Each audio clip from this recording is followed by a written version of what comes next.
इस वीडियो में हम लोग देखेंगे कि जो ट्रांसफार्मर का कॉपर लॉस होता है, जिसे हम लोग लघु परीक्षण भी बोलते हैं, मतलब शॉर्ट सर्किट के माध्यम से चेक करते हैं, वो किस प्रकार से करते हैं।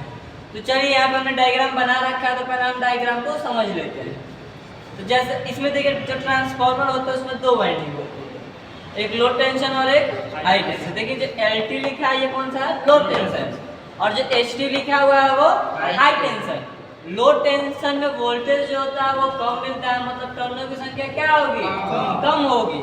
लेकिन जो हाई टेंशन होता है उसमें टर्नों की संख्या ज्यादा होती है और वोल्टेज में हमें क्या मिलता है, ज्यादा। देखो चूंकि हमको ये शॉर्ट सर्किट कराना है ना, तो हम कम वोल्टेज को शॉर्ट कराएंगे तो नुकसान होने की संभावना भी क्या होती है, कम होती है। इसीलिए हम लोग हमेशा LT को ही शॉर्ट कराते हैं शॉर्ट सर्किट टेस्ट में, जो कि कॉपर लॉस निकालने में मदद करता है।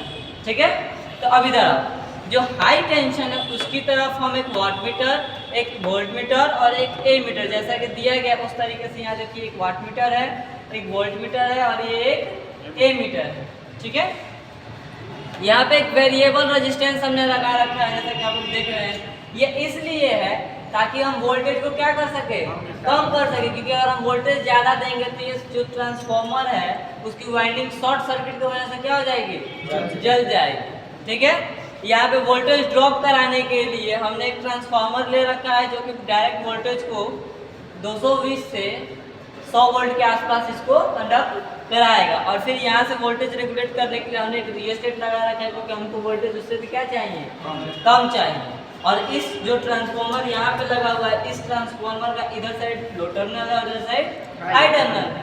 तो लो टर्मिनल को हमने एक एमीटर के माध्यम से शॉर्ट कराया। आप डायरेक्ट शॉर्ट नहीं कराओगे, एमीटर के माध्यम से ही शॉर्ट कराओगे। ठीक है, क्योंकि आप जानते हो कि एमीटर मोटे तारों का बना होता है, इसमें टर्मिनल की संख्या क्या होती है, कम होती है, तो इसमें प्रतिरोध भी क्या होते हैं, कम होते हैं, ये वाइंडिंग्स को जलने से बचाने के लिए। ठीक है, ये सारी चीजें समझ में आ रही है आपको अच्छे से। अब देखिए, हम जानते हैं कि हम जब इसमें वोल्टेज देते हैं, ये ट्रांसफार्मर रेगुलेशन वोल्टेज के आसपास देते हैं, तो अगर ये ट्रांसफार्मर अगर 220 वोल्ट का है, कितने वोल्ट का, 220 वोल्ट का है, तो इसका 20% कितना होगा,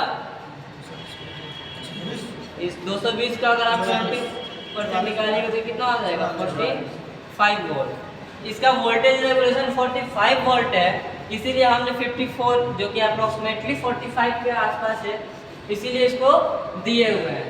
ठीक है, तो इस तरीके से अब हम देखिए इसमें लॉसेस निकालते हैं। तो लॉसेस के लिए हमको सबसे पहले वोल्टेज कितना दिख रहा है, 54। वोल्टेज की रीडिंग कितनी है, 54। और करंट की यहाँ पे हमने जो एमीटर लगाया उसमें करंट लगभग 1 एम्पियर शो कर रहा है। तो करंट कितना हो गया, 1 एम्पियर। अगर हम पावर निकालने जाएंगे तो क्या होगा, VI होता है ना, P = VI। V का मान कितना दिया है, 54, और I का मान कितना है, 1।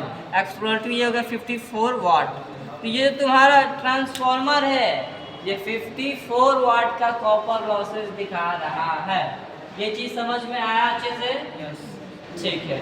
जैसा कि आप यहाँ जो किलोवाट मीटर लगा है इसमें भी देख सकते हैं, ये लगभग 1 से नीचे और 0 से बीच में है, लगभग ये 54 वाट के आसपास ही इसकी भी रीडिंग है। तो इस तरीके से हम शॉर्ट सर्किट टेस्ट कर लेते हैं, जिससे हमें ट्रांसफार्मर के कॉपर लॉस का पता चल जाता है। अगर वीडियो अच्छा लगे तो लाइक, शेयर और सब्सक्राइब कीजिए।